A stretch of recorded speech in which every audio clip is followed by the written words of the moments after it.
स्थानिक स्वराज संस्थेच्या निवडणुकांमध्ये आता रंग भरू लागला आहे. महाविकास आघाडी, काँग्रेस, भाजप, राष्ट्रवादी विकास आघाडी या प्रमुख पक्षातर्फे ही निवडणूक लढवली जात आहे. अपक्षांनीही आपली कंबर कसली आहे. सांगली जिल्हा परिषद भोसे गणामध्ये यंदाची निवडणूक चुरशीची बनली आहे. काँग्रेसने सांगली मार्केट कमिटीचे माजी चेअरमन दिनकर पाटील यांना मैदानात उतरवले असून भाजपनेही उद्योगपती, तरुणांचे आयकॉन व समाजकार्यात अग्रेसर असणाऱ्या आशिष जाधव यांना संधी दिल्याने भोसे गणामध्ये यंदाची निवडणूक चुरशीची बनली आहे. मतदारसंघात आशिष जाधव यांना वाढता पाठिंबा मिळत असून तरुण वर्गामध्ये त्यांच्या नावाची मोठी चर्चा दिसून येत आहे.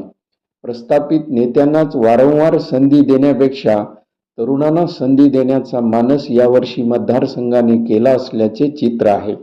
भोसे गणातील विकास साधण्याच्या दृष्टीने तयार केलेल्या विकासाची ब्लूप्रिंट घेऊन ते जनतेसमोर मांडत असून ते लोकांना प्रभावित करीत असल्याचे दिसत आहे. तरुणांच्या हाताला काम देण्याचा संकल्प ते बोलवून दाखवत आहेत. राजकारणापेक्षा समाजकारण महत्त्वाचे समजून ते विद्यमान आमदार सुरेश भाऊ खाडे यांच्या मार्गदर्शनाखाली कार्यरत आहेत.